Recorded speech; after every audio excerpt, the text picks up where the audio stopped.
moi, il y a celui qui ne m'abandonnera jamais. En moi, il y a celui qui ne m'abandonnera jamais. En moi, il y a celui qui ne me laissera jamais. Que les vents soufflent de gauche à droite. Que les hommes m'abandonnent. Que ma famille me rejette. Qu'on me licencie au travail. Mais il y a un Père responsable. Il y a un Père qui est responsable. Il ne m'abandonnera jamais. Il s'appelle Adonai, le maître de toutes choses.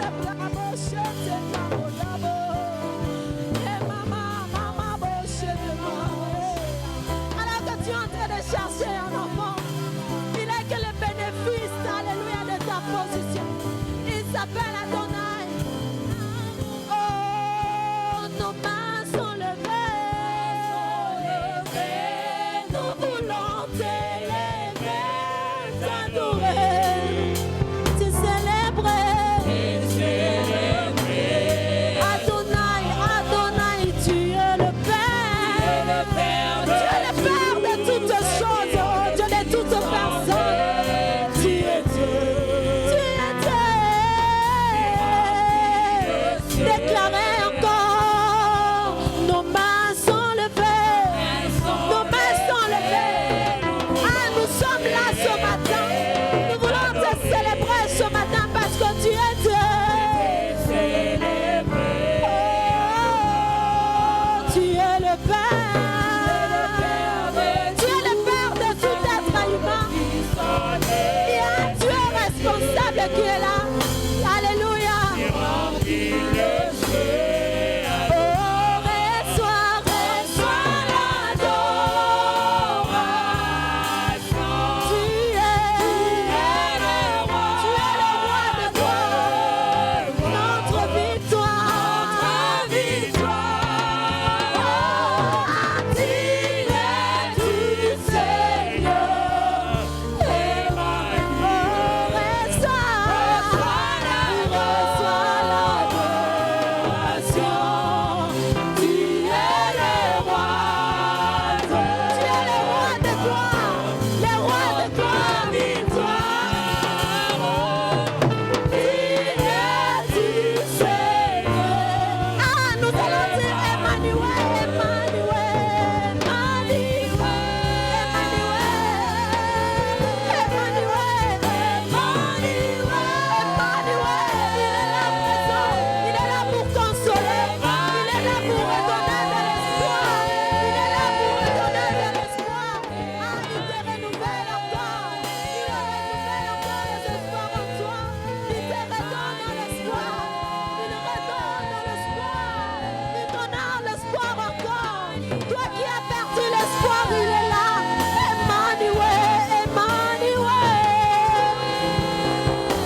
chanter ensemble.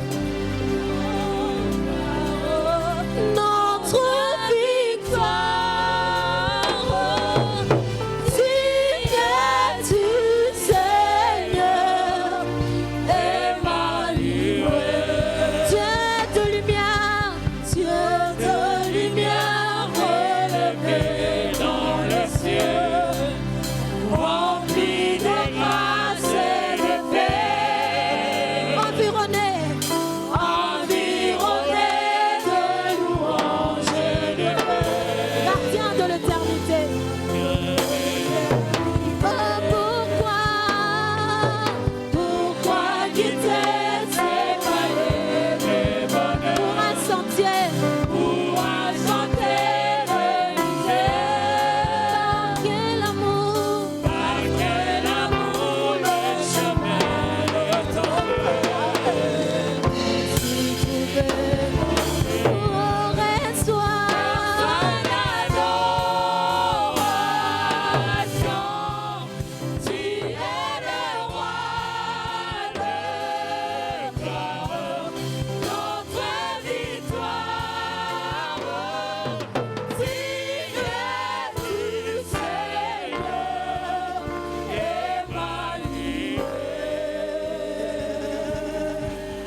qui est comme toi, Seigneur? Qui est semblable à toi, Seigneur? Tu mérites l'adoration. Tu mérites la louange. Tu mérites l'exaltation de ton peuple. Ce matin encore, nous t'acclamons. Ce matin, nous te célébrons, Seigneur. Hosanna Nzambe Malab. Hosanna Nzambe Malab. Il n'y a ni personne ne peut se comparer à toi. Merci, Seigneur, pour ce matin. Merci pour ta présence au milieu de nous ce matin. Seigneur, nous croyons que ce matin, tu es encore résolu de nous faire du bien. Nous croyons que ce matin, Seigneur, tu es encore résolu de toucher, Seigneur, une personne dans cette assemblée. Tu es redoutable dans l'assemblée des saints. Seigneur, merci. Merci pour ta présence. Bénis ce temps, Seigneur, et fais que tout ce qui va se passer en ce moment. Wow. Au nom de Jésus, nous t'avons ainsi prié avec action de grâce. Amen. Amen. Shalom, bien-aimés. Que le nom du Seigneur soit béni. Lui qui, dans son amour, nous a envoyé son serviteur ce matin. C'est le pasteur Yven Kwavouvou. Le pasteur Kwavouvou est le responsable de l'extension de la borne à Kimpese. Donc c'est lui qui va nous apporter la parole ce matin. Si nous sommes dans la joie de recevoir les révérends Kwavouvou, je nous prie de les manifester en acclamant très fort pour le Seigneur. Voilà. Gloire à Dieu. Le révérend n'est pas venu seul. Il s'est fait accompagner d'une de ses collaboratrices, Maman Chantal. Maman Chantal travaille dans le département de l'intercession au niveau de la borne Kimpese. Et comme elle est en séjour à Kinshasa, elle a accompagné le pasteur. Maman Chantal, levez-vous. L'église va vous accueillir aussi. Voilà, gloire à Dieu. Merci, maman. Révérend, vous avez la parole.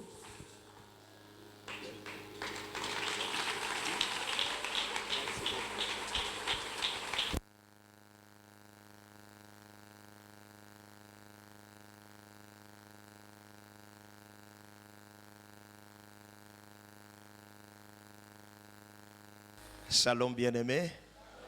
Shalom encore. Est-ce qu'on peut acclamer le Seigneur ensemble? Gloire à Dieu. Acclamons le Seigneur, mettons-nous debout, faites-le.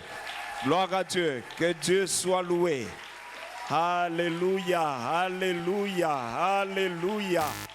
Que la gloire, alors que tu acclames le Seigneur, tu lui rends gloire par tes paroles. N'acclame pas seulement, rends-lui gloire par tes paroles. Que la gloire, l'honneur, la louange, l'adoration, l'exaltation, la révérence, le respect, la sagesse soient à l'agneau. Alléluia. Restons debout, nous allons prier. Père, nous te disons merci pour ces précieux moments. De nous-mêmes, nous reconnaissons notre incapacité, notre insuffisance. Voilà pourquoi nous nous connectons à l'onction du Saint-Esprit. Et nous demandons à ce qu'en ce moment, que le Saint-Esprit nous rende utile à cette auguste assemblée. Père, laisse que tu bénisses ton serviteur Vincent, ainsi que tous ses collaborateurs. Et en ce moment encore, bénis toute l'assistance dans le précieux nom de Jésus. Amen. Merci, reprenons vos places. Je vais commencer par dire un grand merci au pasteur Vincent ainsi qu'à tous ses collaborateurs, notamment l'ancien qui nous accueille en ces lieux. Je voudrais aussi dire toute mon admiration pour vous. Il y a c'était je crois l'année passée ou il y a 2 ans, nous étions de l'autre côté là et aujourd'hui vous êtes ici. Je me dis waouh, on ne savait pas qu'il y avait un lieu magnifique ici, on n'allait pas se battre pour là-bas. Est-ce qu'on acclame le Seigneur pour ces lieux? Waouh, waouh. Je vous assure, vous êtes à louer, puisque plusieurs églises, à cause des situations que vous avez connues, ces églises ont disparu. Mais si vous êtes là, c'est Dieu. Amen. Hein? Ce n'est ni par votre force, ni par votre puissance, ce n'est encore moins pas par votre force financière, mais c'est par la grâce de Dieu. Quelqu'un dit Amen très bien. Amen. Gloire à Dieu. Nous ne sommes pas venus pour faire les éloges là. Cependant, ça vaut la peine et nous savons que le travail et le combat est à soutenir.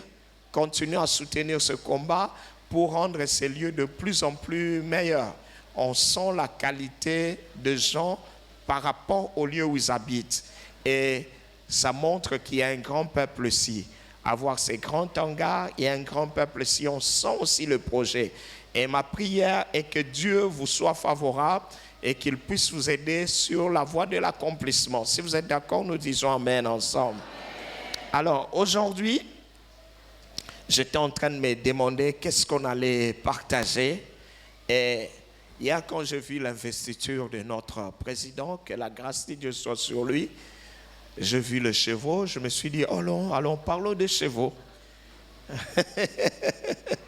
C'était quand même impressionnant, n'est-ce pas? On a vu des chevaux, tout ça, c'est inhabituel. Je me suis demandé, est-ce qu'en plus de Wewa, on n'aura pas bientôt des chevaux, des cavaliers? Bon, que c'est là à Dieu seul qui connaît l'avenir, puisque les choses commencent par venir au Congo.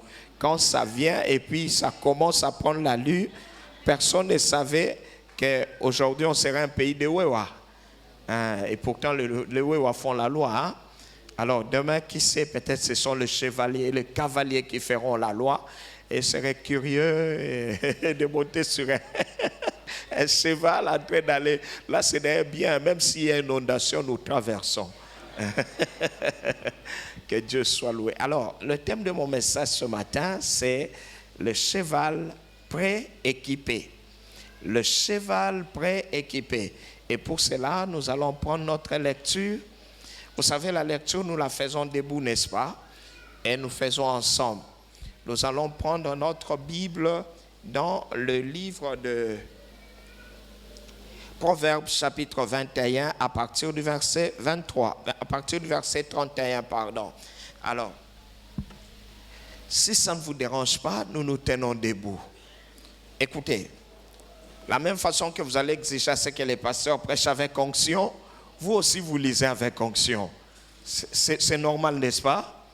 Que personne ne manque d'onction. Tout le monde lit avec onction. Vous lisez dans votre version, même si c'est en lingala, en français, français courant, Bible amplifiée, Darby, quoi. Vous lisez, ou c'est lui second, nous lisons. Amen. Est-ce que nous sommes prêts? Proverbe chapitre combien? 21, le verset combien? 31. Est-ce que nous sommes prêts? Nous y allons à 3. 1, 2 et 3. Bien-aimés, lisez-nous avec le micro. Reprenons, le micro a raté. 1, 2, 3.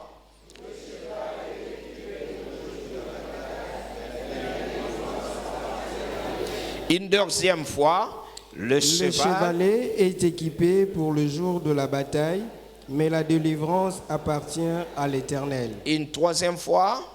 Le chevalet est équipé pour le jour de la bataille, mais la délivrance appartient à l'Éternel. Gloire à Dieu. Reprenons nos places dans la présence de Dieu. Le cheval est équipé pour le jour de la bataille, mais la victoire appartient à l'Éternel. Nous voulons parler, comme je l'ai dit, du cheval pré-équipé. Ça veut dire qu'il a été équipé en avance, n'est-ce pas? La bataille n'est pas encore là, mais le cheval est déjà équipé. Ça vaut la peine parce que nous commençons une nouvelle année. Une nouvelle année, c'est une nouvelle bataille. Peu importe ce que nous étions les années passées, mais si cette année nous ne gagnons pas, nous risquons de perdre. Je pense que ce ne serait pas difficile de nous rappeler du darwinisme. Ça veut dire ce qu'on avait appris en biologie en étudiant le principe où pour l'existence, le faible sont engloutis par le fort. Alors pour exister, vous devez vous battre et vous maintenir. Et nous voyons ici, la Bible nous parlait du cheval qui est pré-équipé pour la bataille. Alors, la première question à laquelle je vais répondre, c'est quels sont les défis du cheval? Quand un cheval se tient debout, c'est pour relever quelques défis. C'est ce que la Bible appelle la bataille. Le cheval est équipé pour les défis. Quels sont les défis potentiels, probables du cheval? Je relève 3 défis. C'est vrai, il peut y en avoir plusieurs, mais essentiellement 3. Le premier défi du cheval, d'abord, qui est le cheval et quels sont les défis? Le cheval, c'est un animal, une bête de somme, un animal qui sert de transport, que ce soit le transport des hommes ou bien le transport de marchandises, c'est possible. Aujourd'hui, dans notre monde, on n'utilise plus le cheval. Il est devenu aujourd'hui un animal qui représente l'honneur, comme on a vu hier avec la cérémonie qu'il y a eu. Ce n'était pas pour pouvoir transporter quelqu'un, c'était juste pour honorer. C'est le symbole de l'honneur, de la puissance, c'est le symbole de la fierté, de la dignité, le cheval. Alors, quels sont les défis que doit relever ce cheval? Il y en a 3, comme je l'ai dit. Le premier défi du cheval, c'est l'endurance. Nous sommes ensemble? Le premier défi, c'est quoi? L'endurance. Le deuxième défi du cheval, c'est bien la vitesse. Et le troisième défi, c'est la fidélité.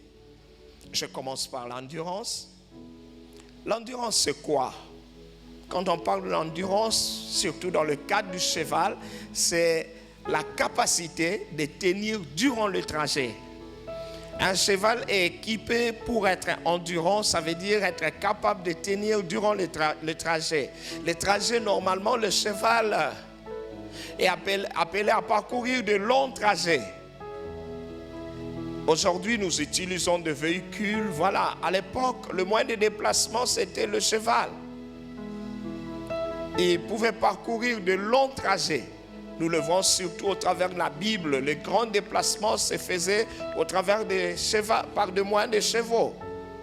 Et ces chevaux étaient appelés à parcourir de longs trajets. Et le premier défi qu'un bon cheval doit relever, c'est celui de tenir durant le trajet. Imaginez-vous, vous prenez un cheval d'ici et que vous devez vous rendre au stade des martyrs. Et qu'en cours de route, le cheval s'est fatigué. Juste en montant ici, DGC, arrivé quelque part là, il commence à se plaindre. Imaginez. Je pense que ce serait la dernière fois que vous employez encore ce cheval-là. Donc le premier défi, un cheval doit être endurant.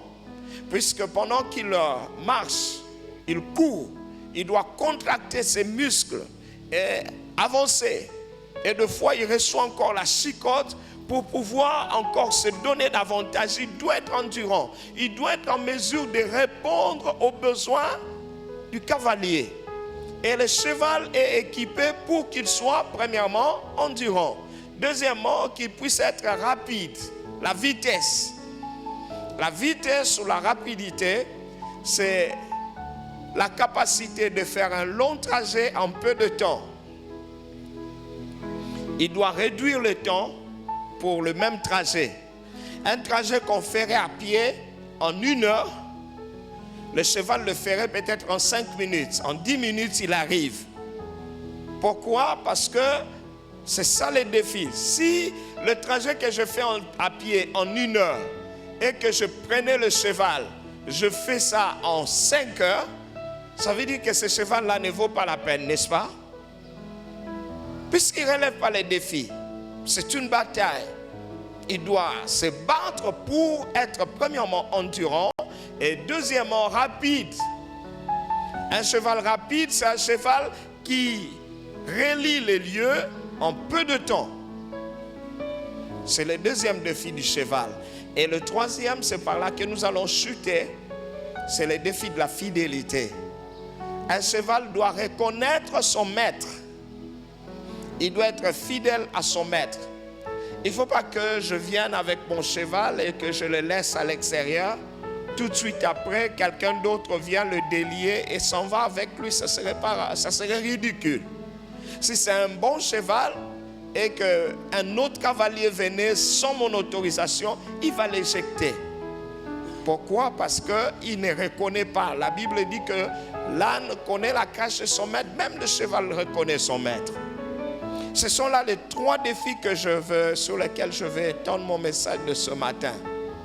Alors, pour commencer par le premier jeudi, c'était quoi? Que Dieu vous bénisse. Vous êtes des bons étudiants. Alléluia. Le cheval doit être endurant. La vie est faite de défis, surtout la vie spirituelle. Nous devons relever des défis énormes pendant notre marche, ou bien durant l'année que nous commençons, l'année 2024. Cette année sera faite de défis. Et d'ailleurs, si nous pouvons proclamer la victoire ou fêter, célébrer à la fin de l'année, ça serait suite à la façon dont on se serait évalué durant l'année. Vous savez, il y a les gens, quand on fête la fin de l'année, ils fêtent seulement, ou bien ils n'ont même pas le sens de fêter puisqu'ils n'ont pas été performants pendant l'année. Des défis, ils n'ont pas vaincu. Certains au nom de la foi, ils se consolent. Bon, je crois, je connais. Mais nous devons être pragmatiques, nous devons être concrets. Ça veut dire relever les défis. La Bible dit le cheval est équipé. Celui qui utilise le cheval, il sait que le cheval, il a une masse corporelle, il doit aller loin, il doit être rapide, il doit être fidèle. Alors il équipe, par exemple pour son endurance, on doit veiller sur sa santé. La santé physique du cheval, la santé mentale, je ne suis pas un vétérinaire malheureusement, je pourrais vous en dire plus. Mais on doit veiller sur lui, notamment sur son alimentation. On doit veiller sur sa vaccination. On doit éviter à ce que le cheval soit atteint de rage ou bien qu'il soit piqué par exemple, une mouche tchétché qui peut être la piqûre de mouche tchétché de fois fatale au cheval. Et si le cheval est en bonne santé, il ne fait pas de fièvre, il peut courir même sous le soleil. Et plus il court, vous pouvez même exiger à ce qu'il augmente la vitesse, il le fera. Là, il commence à galoper, il court. Et quand le cheval est en bonne santé, ça vous donne envie de le regarder. Je pense que quand je parle là, quelqu'un est en train de s'imaginer un cheval en train de bondir ici, n'est-ce pas? Shalom, frères et sœurs. Pourquoi? Qu'est-ce qui fait que le cheval fasse, par exemple, ce qu'on a vu hier? Les chevaux en train de marcher avec fierté. Pourquoi? Parce qu'ils sont en bonne santé, ils sont endurants. Ils peuvent tenir. Ils marchent à petits pas, avec des pas cadencés. Pourquoi? Parce qu'ils sont équipés. La Bible dit le cheval est équipé pour qu'il soit endurant. Mon frère, au début de l'année, si tu as besoin de quelque chose, c'est de l'endurance. Des fois, nous nous disons, j'ai besoin de l'emploi, j'ai besoin du travail, j'ai besoin... Mon frère, tu ne sauras pas, même si tu as un emploi, tu ne sauras pas être performant si Dieu ne te dote pas d'abord de l'endurance. La Bible dit, le cheval est équipé, mais la victoire vient de qui? De Dieu. C'est vrai, normalement, quand je lis ce verset, je peux utiliser ça de manière paresseuse. Dire, ah, ça ne sert à rien de s'équiper comme le cheval, puisque la victoire vient de Dieu. Loin de là. Ça vaut la peine qu'on veille sur l'équipement du cheval. Quoique, au-dessus de tout, nous comptons sur Dieu. Nous savons que Dieu fera, mais nous devons être endurants. L'endurance d'un enfant de Dieu, c'est d'abord la capacité mentale de tenir. J'aime beaucoup chanter ces chants de nos frères, je crois, d'Exo Éclat. Ils disent, mais mon Seigneur, j'aurai la grâce de marcher encore sur ce même chemin.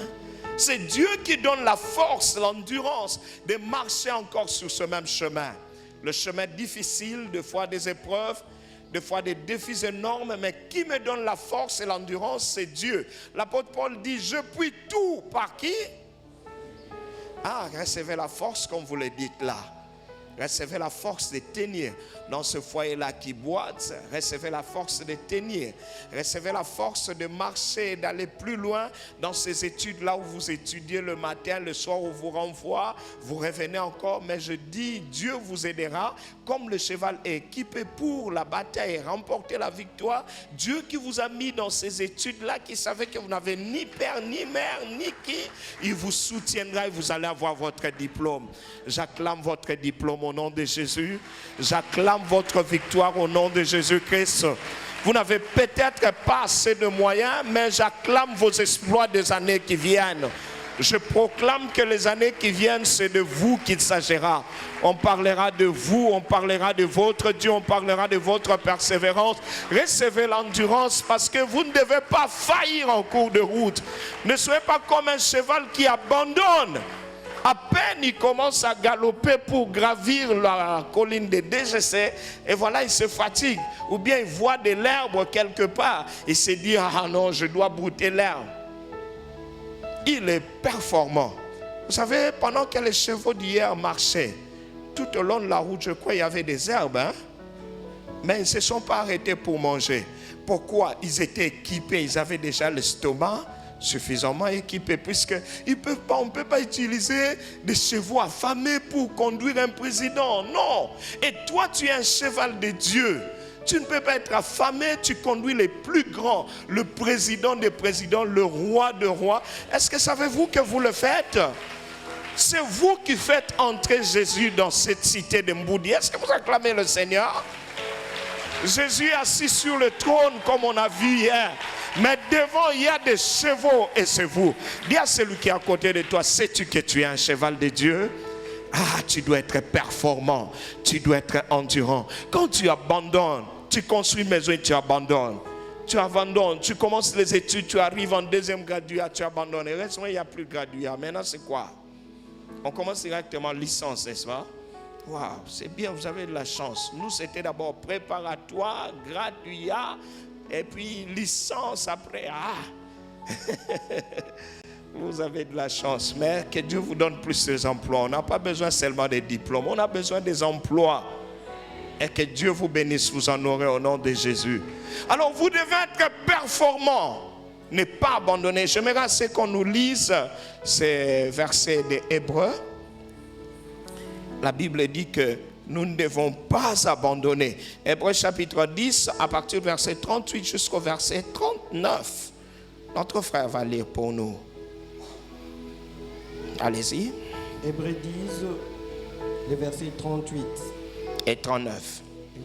Et 39. La parole de Dieu déclare ceci. Et mon juste vivra par la foi. Mais s'il se retire, mon âme ne prend pas plaisir en lui. Nous ne sommes pas de ceux qui se retirent pour se perdre, mais de ceux qui ont la foi pour sauver leur âme. La Bible dit l'endurance du juste, ça vient par la foi. Mon frère, si tu regardes aux circonstances, tu ne sauras pas aller loin, tu ne sauras pas être endurant, tu ne sauras pas tenir. Puisque l'endurance, c'est la capacité de tenir durant le trajet. Le trajet, c'est durant un projet. Ça peut être un projet, ça peut être une épreuve, une situation. Vous devez être endurant. Pour être endurant, la Bible dit c'est par la foi. Mon juste vivra par quoi? La foi. Et la Bible dit s'il se retire, voilà la possibilité qui n'est pas bonne pour toi et moi. La possibilité de se retirer de la marche de la foi. La Bible dit, s'il se retire, mon âme ne prend pas plaisir en lui. C'est normal. C'est comme un cheval qui avançait. Vous savez, quand vous êtes sur un cheval, vous êtes élevé, vous êtes sur la hauteur, et puis tout le monde vous regarde. Alors, imaginez-vous que ce cheval-là commençait à se plaindre. Ou bien il n'avance pas, il arrive quelque part lors d'une rivière, il tient à boire avant tout. La Bible dit, mon âme ne prend pas plaisir en lui. Mon frère, tout ce que tu commences avec Dieu, tiens bon, tu dois l'achever. La Bible dit, notre Dieu, il n'est pas le Dieu des œuvres inachevées, il doit achever. Celui qui a commencé avec vous cette bonne œuvre, la rendra parfaite. Je ne sais pas qu'est-ce que Dieu a commencé avec toi, peut-être les années passées, et cette année-ci, il dit qu'il veut t'équiper comme un cheval pour que tu puisses l'achever. Il dit, tu ne dois pas te retirer, tu ne dois pas renoncer, tu dois aller jusqu'au bout. Rappelez-vous, de mon Seigneur, j'aurai la grâce de marcher encore sur ce même chemin. Ce même chemin de la foi, marche-y.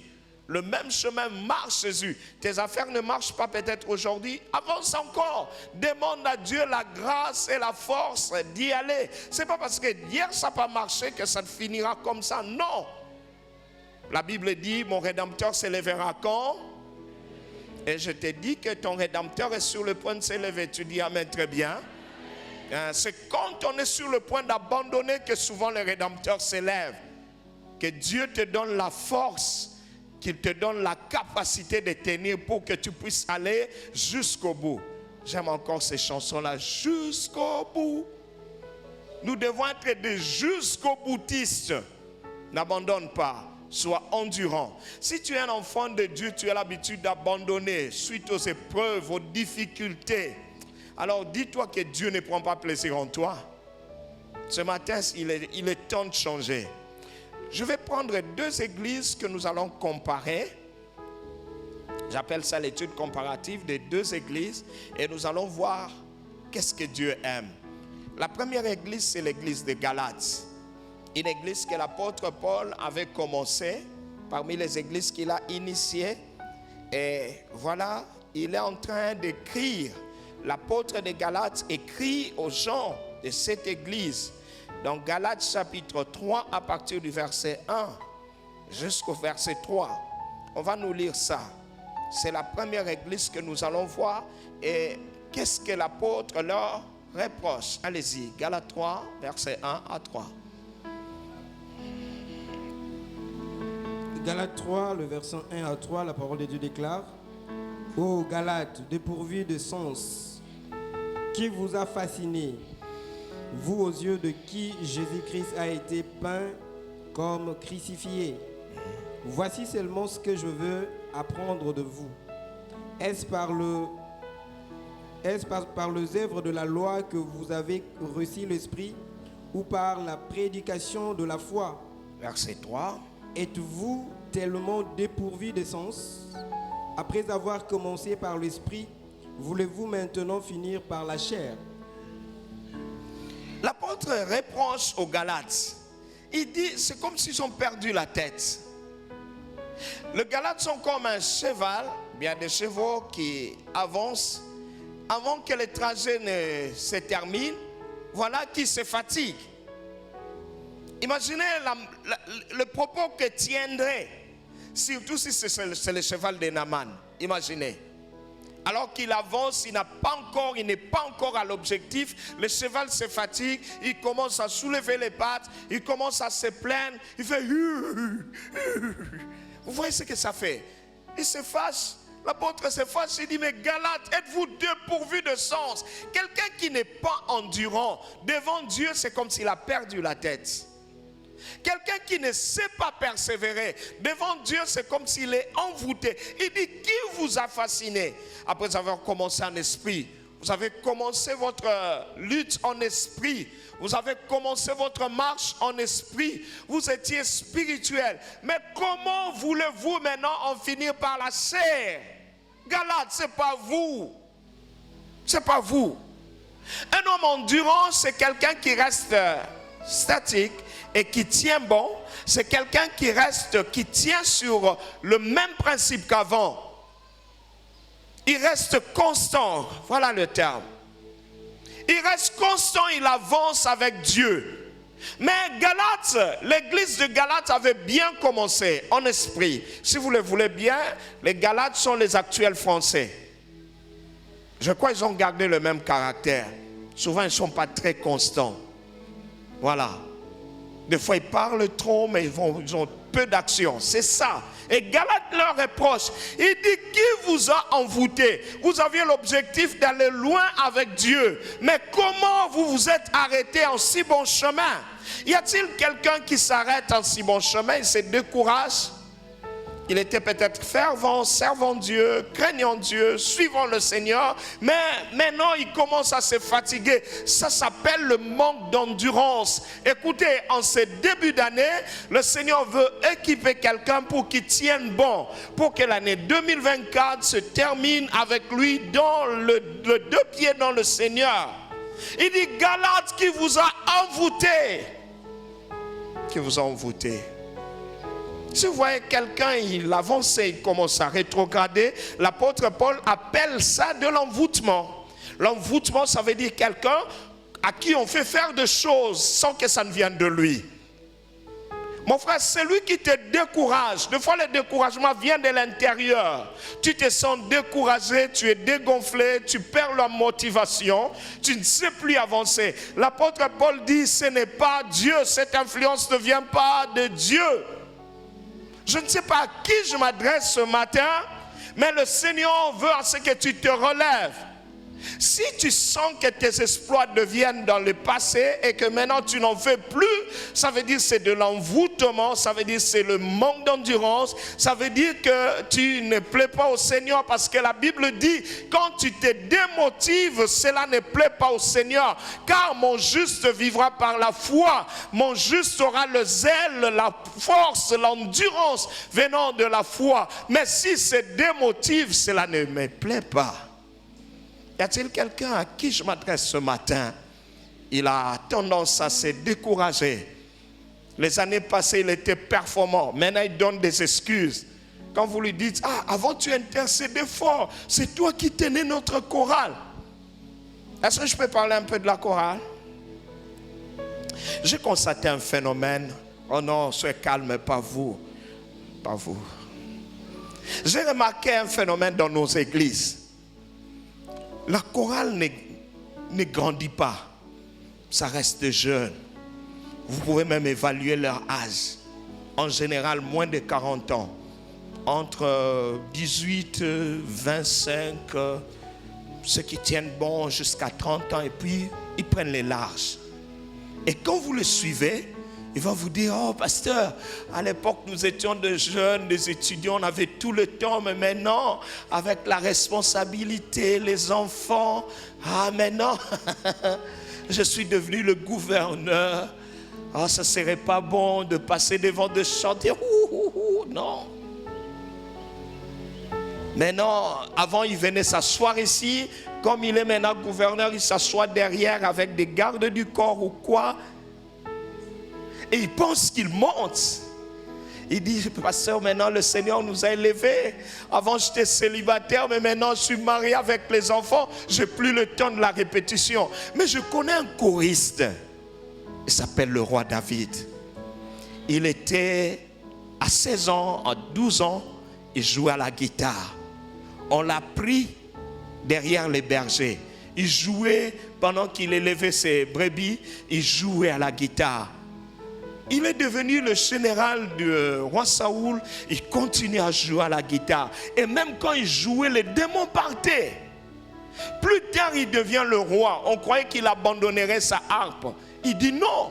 Il joue encore la harpe. Le jour où on transporte l'arche, lui aussi s'habille en tenue de musicien.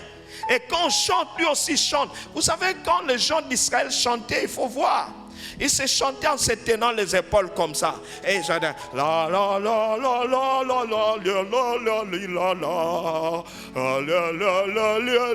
la la la la. Et Seigneur, imaginez, est-ce que je peux avoir des choristes courageux? Venez, venez, venez rapidement pour le Missamateya.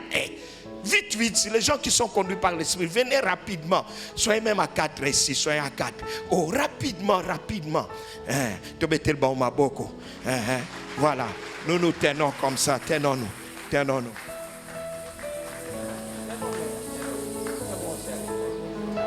On commence, on fait comme ça. La la la la la la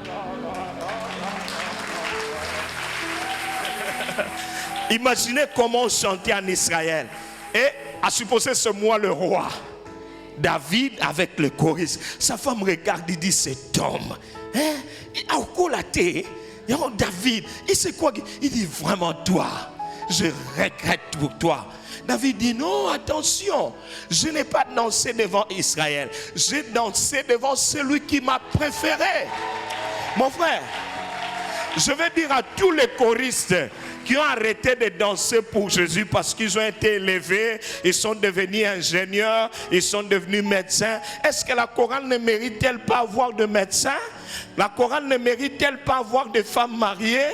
La chorale ne mérite-t-elle pas avoir des gens élevés, des gradés? Mon frère, la Bible dit, s'il se retire, que ce soit de la chorale, que ce soit du protocole, de l'intercession, s'il se retire, mon âme prend plaisir à lui, hein? Pourvu qu'il amène les offrandes et les dîmes. Hein? Excusez-moi si je viens perturber votre tranquillité, mais revenez. Revenez. Le Seigneur t'attend. Peut-être tu ne sais pas, tu es arrivé là où tu es parce que tu étais parti de là où tu étais. Alors reviens là où tu étais afin que le Seigneur t'amène plus loin. Il a le projet de t'amener plus loin. Il t'en donne la capacité. Est-ce que quelqu'un reçoit l'endurance là où il est? Reçoit l'endurance. Et à cause de cette endurance, après cette prédication, je voudrais apprendre qu'on me dise, autant de gens sont revenus à la chorale. Vous savez, notre chorale sera respectée si on peut voir des gens âgés ici. En plus de jeunes, on puisse voir des femmes mariées, des gens élevés, je sais qu'il y en a ici. Qu'on voie encore d'autres, qu'on voie des ingénieurs de médecins, des gens que nous avons élevés. Je l'ai remarqué même chez nous, des gens qui étaient venus étudiants, finalement Dieu les a élevés, ils commencent à se soucier, pasteur, à l'époque on avait tout le temps. J'ai dit, tu sais, Dieu peut te donner encore le temps. Il peut te retirer le souffle de vie, comme ça tu vas vivre éternellement auprès de lui. Alors ne le poussez pas à ça. Je fais peur à quelqu'un? Non, reviens à la chorale. Reviens où? Ou encore à l'intercession, au département des protocoles. Ah, pasteur, comment on va me trouver à mon niveau ici? Moi, le commandant de la ville, qu'on me voit en train d'accueillir les gens à l'église. Nous avons vu l'ancien président, le défunt président tanzanien qui est mort. Il était protocole dans son église. Il ramassait les offrandes. Il joue en la tam-tam. C'est pas quelqu'un a vu déjà ces images-là. Il jouait étant président. Mais pourquoi pas au Congo? Oh, est-ce que sommes-nous des gens de Kiburi ou comment? Il y a des gens pour qui Dieu regrette de les avoir élevés. Ils étaient petits, ils étaient bons, serviables. Mais plus on les élève, imaginez-vous le cheval, parce qu'on l'a décoré comme on a décoré nos chevaux d'hier là. On lui dit de marcher, il dit non, je veux salir mes habits, non. Mais avance, non. Passe devant le président, non, non. Il veut dire, oh, souka cabri. Mais on doit te manger si tu ne sers plus à rien. On fait quoi? On te bouffe. Non, ça ne t'arrivera pas au nom de... Tu dois être performant. L'apôtre Paul dit, Galates, qui vous ont envoûté, qui vous ont ensorcelé. Je vais prendre la deuxième église sans trop tarder. C'est l'église des Hébreux. L'apôtre Hébreux fait un autre constat, pratiquement l'inverse de ce que l'apôtre de Galates fait. Je ne sais pas, toi et moi, sommes-nous dans quelle église? Hébreux chapitre 10, le verset 32.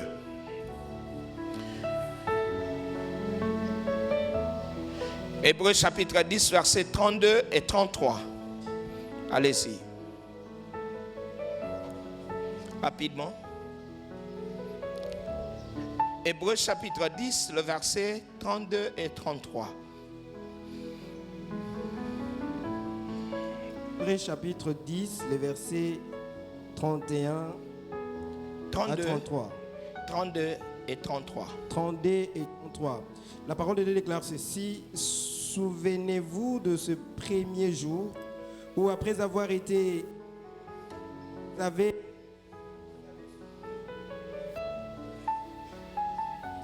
L'apôtre aux Hébreux dit, souvenez-vous de quoi? Souvenez-vous de ce premier jour où après avoir été éclairé, vous avez fait quoi? Vous avez soutenu le combat. Vous avez été endurant au combat. Continue la lecture. Après avoir été éclairé, vous avez soutenu un grand combat au milieu de souffrances. D'une part, exposé comme en spectacle aux opprobres et aux tribulations, et de l'autre, vous associant assez dans la position. L'apôtre dit, souvenez-vous, qu'est-ce que les Hébreux ont fait? Après avoir été éclairés, après avoir reçu Jésus, ils ont soutenu une grande opposition. Ils ont été exposés à la honte, au mépris, à l'humiliation, aux difficultés. Mais au lieu de faire comme leurs frères des Galates qui se sont rétractés à cause peut-être des épreuves, mais ils ont fait quoi? Ils ont persévéré.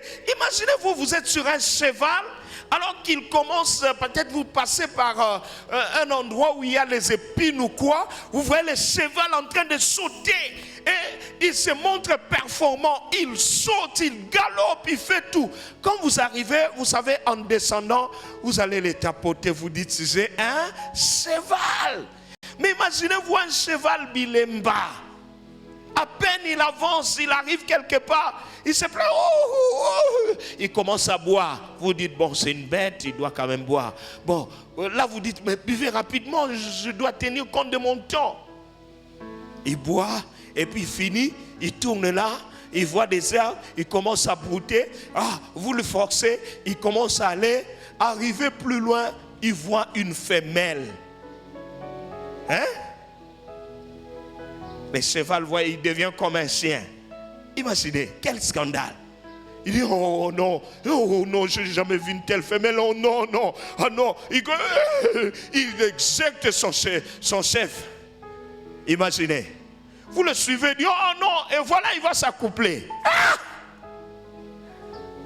Demain, quand vous allez sortir, vous le prendrez encore. Je vais vous dire pourquoi beaucoup de gens ont stoppé leur bénédiction à cause du manque de discipline. Manque de discipline. Il avait une bonne allure, le Seigneur le bénissait, il avançait bien. Il était comme un Galate, il avançait, la Bible dit, oh vous qui avancez bien, qui vous a envoûté? Qui vous a trompé? Aujourd'hui, si tu te rappelles de quelque chose qui t'a trompé, qui t'a envoûté, je vais te demander une chose, réponds-toi. Réponds-toi, je vais te donner une minute pendant la prière, tu t'approcheras, on est déjà avancé, mais je vais prier pour toi. Réponds-toi. Ah non, tu arrêtes de servir Dieu. Pourquoi? Tu arrêtes de courir. Pourquoi? Il dit, vous couriez bien, mais qu'est-ce qui vous a empêché? Mais voilà la deuxième église. Souvenez-vous. Et Dieu aussi se souvient. Mon frère, Dieu se souvient de l'endurance, de la persévérance. Il dit, souvenez-vous, c'est Dieu qui leur parle. Moi, Dieu, je me souviens comment au début, vous avez persévéré au milieu de la honte. Vous avez relevé le défi de la honte, du mépris. Vous avez relevé le défi de la pauvreté, du manque.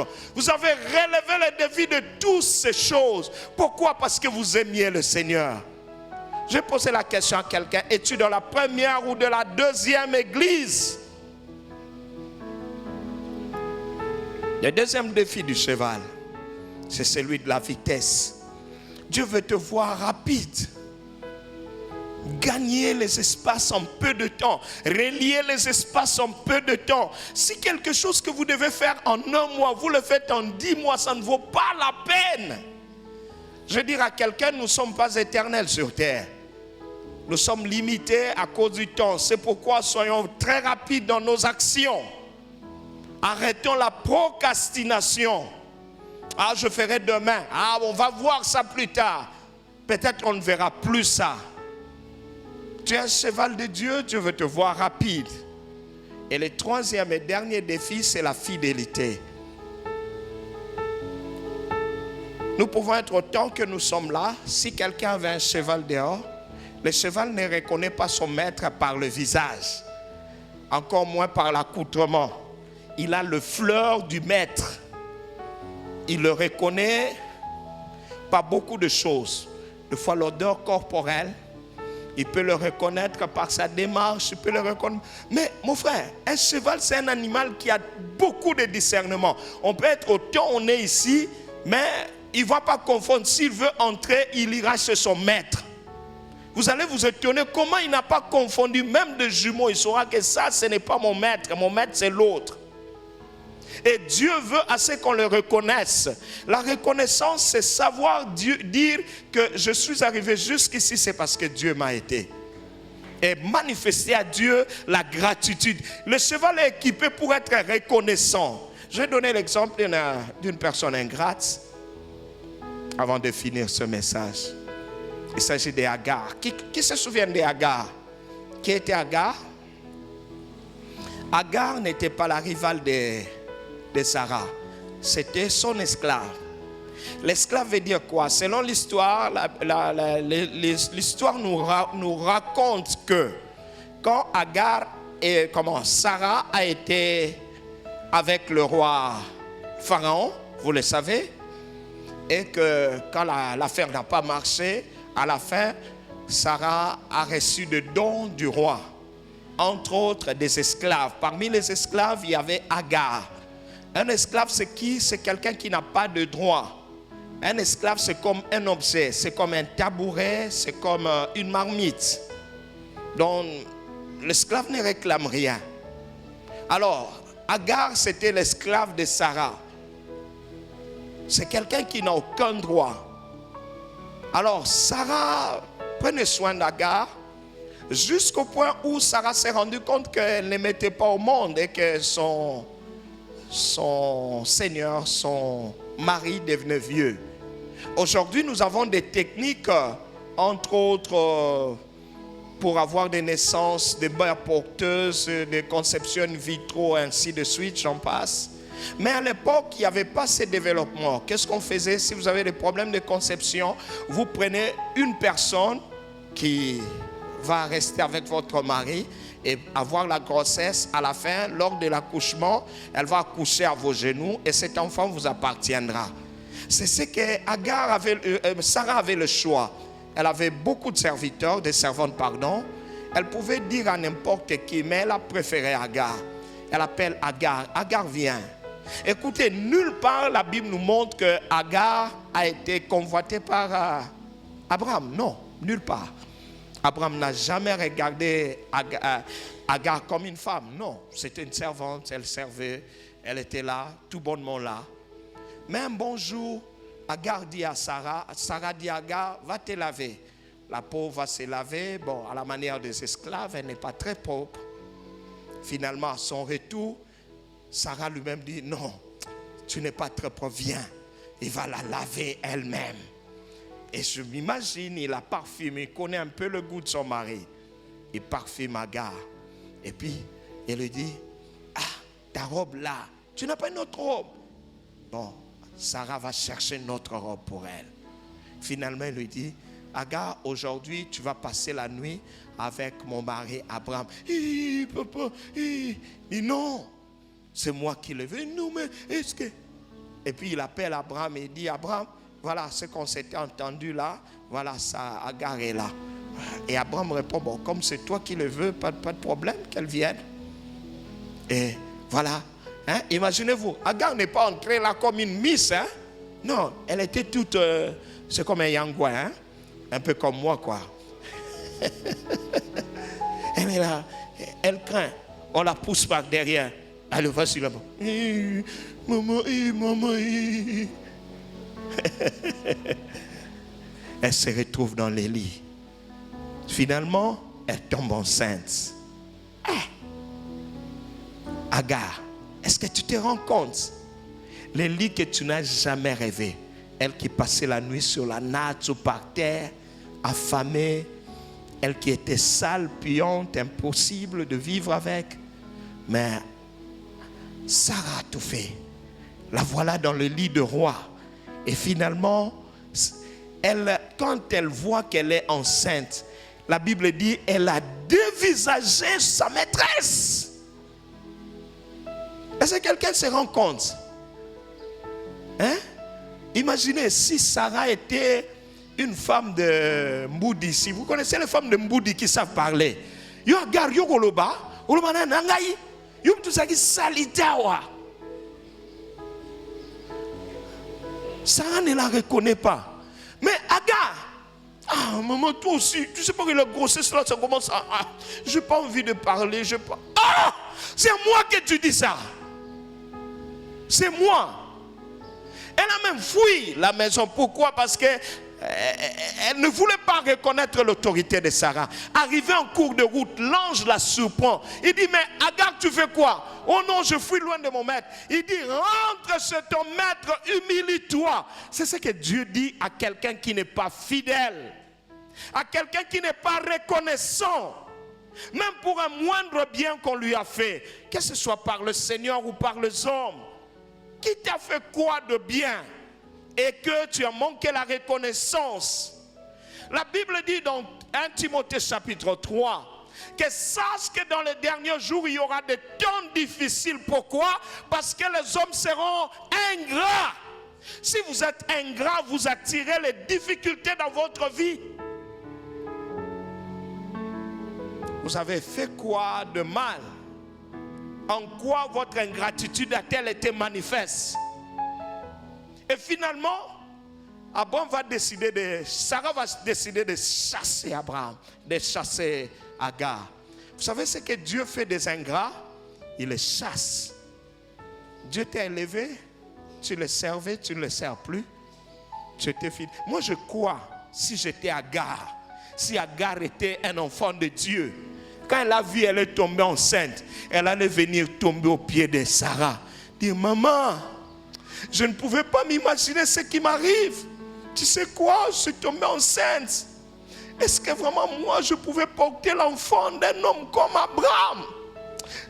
Sarah, merci, merci, merci. Elle allait se prosterner même 3 fois et dire, je te servirai toute ma vie, je te resterai fidèle, quoique je suis béni comme ça. Tu restes ma mère, tu restes mon maître.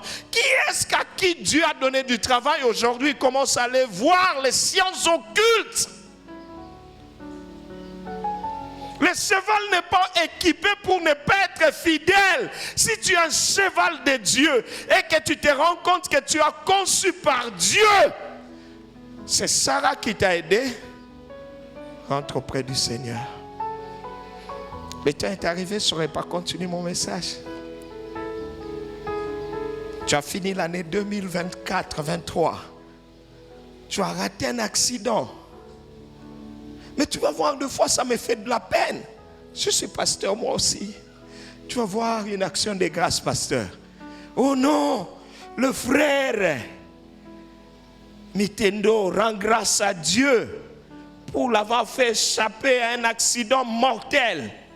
Et il a mis une option d'action de grâce dans l'enveloppe. Quand vous allez ouvrir l'enveloppe, il a mis 5 000 francs. Ah! Où est-ce que Are you a Mungu? Ne connais-tu pas Dieu? Tu as raté l'accident, tu donnes à Dieu 5 000 francs. Mon frère, si tu étais mort, à l'heure qu'il est, ta famille serait endettée de combien? T'as là, si possible, zonga en action de grâce. Non? Bon, puisque ce n'est pas nous, on prend seulement, on met seulement dans les paniers, mais on se dit, ces gens sont des aventuriers. Il y a un frère qui était malade. Il a fait longtemps dans la maladie. Au début d'une certaine année, il priait, Seigneur, cette année encore je vais rester malade. Dieu dit, je te guéris. Donne une action de grâce au pasteur. Il était encore à l'hôpital. Il s'apprête pour chercher ses 50 000 francs pour donner 2 billets de 20 000 et un billet de 10 000 pour donner au pasteur. Le Seigneur lui dit, et si tu étais mort, tu accepterais qu'on t'enterre avec le cercueil de 50 000 francs, hein? Imaginez, ça serait combien? Ça existe, un cercueil de 50 000 francs. Ça existe, de bois ramassé à la sauvette là. Et puis, bon, surtout après tout, je suis mort. Ah frère, à ton koufi, et bien, mais pas au garçon. C'est tout abusé africain. Non, je ne suis pas Jacques Verneau, non. Quand je meurs, enterrez-moi quand même avec honneur, c'est normal. Hein? Même le pasteur Verneau, il a été enterré avec honneur. C'était un petit cercueil, mais c'était bien fait. Et 50 000 francs. Il dit au Seigneur, Seigneur, qu'est-ce que je fais? Il dit, cherche, vois, renseigne-toi sur un bon cercueil. Il a demandé à ses frères, Voyez-moi un peu, le bon cercueil coûte combien? Alika Kokoufa naye. Abadiko tout le prix à cercueil Aliko Koufa. On lui dit, papa, c'est $350, moi cercueil à bien. Il prend $350, il met dans l'enveloppe, il appelle le pasteur arrive, il lui donne, il dit, pasteur, je bénis Dieu, le Seigneur m'a guéri. Alors, je donne l'action de grâce de ceux qui allaient m'écouter ma mort. Merci pour le rappel. Je m'imagine. Je mets ça déjà ici. On va prier bientôt. Ah, et vous savez ce qui s'est passé? Il a donné cette action de grâce. Le lendemain, le frère était sur ses pieds, tenant ses valises pour rentrer à la maison. À cause de quoi? De la reconnaissance. Je vais mettre un chant. As-tu un problème d'endurance? As-tu un problème de vitesse? As-tu un problème de reconnaissance? Ne te gêne pas, approche. Est-ce qu'on peut prier? Je ne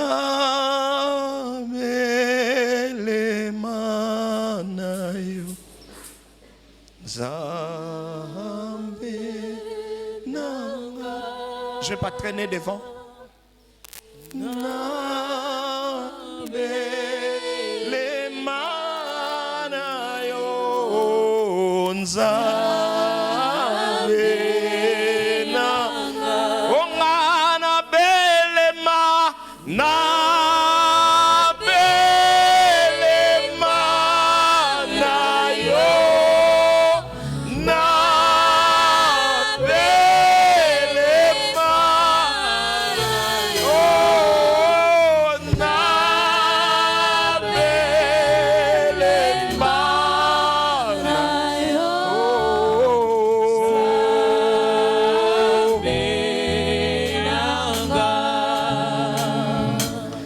Mon Seigneur, j'aurai la grâce de marcher encore sur ce même chemin. De mon Seigneur, j'aurai la force de chercher encore ce vaste dessein. De mon Jésus, j'aurai l'amour. La nuit, le jour, jusqu'au bout du matin. De mon Jésus, j'aurai toujours le doux secours de sa tendre main. Je vais prier, y a-t-il encore quelqu'un? Y a-t-il encore quelqu'un? Si tu n'es pas reconnaissant à ton Sarah, il te chassera. Si tu n'es pas performant, endurant, son âme ne prendra pas plaisir en toi. Approche, approche, approche. Ouvrez vos mains, je vais prier. Tendre Père, nous nous reconnaissons indignes devant toi. Nous nous reconnaissons incapables devant toi. Chacun de nous avons quelque chose à te dire, Seigneur. Nous avons besoin de répondre à ce que tu nous as dit. Nous nous sommes retrouvés comme des Galates, Seigneur notre Dieu. Nous nous sommes retrouvés comme des Agars, oh Papa. Nzambe na bomo yanga mote yo moninga.